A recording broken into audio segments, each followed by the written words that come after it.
कोई नहीं, कोई चांस लग रहा। राणा साहब क्या देख रहे हो? थोड़ा उच्ची बोलो। चंद नजर आया या नहीं आया? अच्छा, यानी कि ਤੁਹਾਡੇ 29 ਰੋਜ਼ੇ ਕੰਪਲੀਟ ਹੋ ਗਏ ਨੇ ਤੇ ਤੁਸੀਂ ਚਾਹੁੰਦੇ ਹੋ ਕਿ 29 ਰੋਜ਼ਿਆਂ ਤੇ ਸਾਡੀ ਈਦ ਹੋ ਜਾਵੇ? नहीं जी, अल्लाह पाक का जो हुक्म होना वही देखना पैना। ਇਹ ਤੇ ਗੱਲ ਇਵੇਂ ਹੈ ਨਾ ਵੀ ਅੱਲਾਹ ਪਾਕ ਦਾ ਹੁਕਮ ਹੋਣਾ, ਲੇਕਿਨ ਤੁਸੀਂ ਕੋਸ਼ਿਸ਼ ਕਰ ਰਹੇ ਹੋ, ਤੁਸੀਂ ਪੂਰੀ ਕੋਸ਼ਿਸ਼ ਕਰ ਰਹੇ ਹੋ ਕਿ ਅੱਜ ਚੰਦ ਨਜ਼ਰ ਆ ਹੀ ਜਾਵੇ, ਸਾਨੂੰ ਸਵੇਰੇ ਰੋਜ਼ਾ ਨਾ ਰੱਖਣਾ ਪਵੇ। ਕੀ ਖਿਆਲ ਹੈ?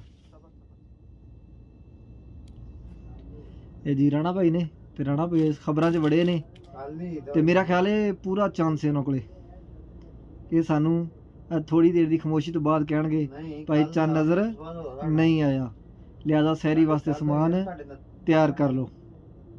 ਤੇ ਅਸੀਂ ਤੇ ਇਨਸ਼ਾਅੱਲਾ ਪਹਿਲੇ ਤਿਆਰ ਕਰਕੇ ਬੈਠੇ ਹਾਂ ਤੇ ਹਮਜ਼ਾ ਸਾਹਿਬ ਜਿਹੜੇ ਨੇ ਉਹ ਬਾਹਰ ਨਿਕਲੇ ਹੋਏ ਨੇ।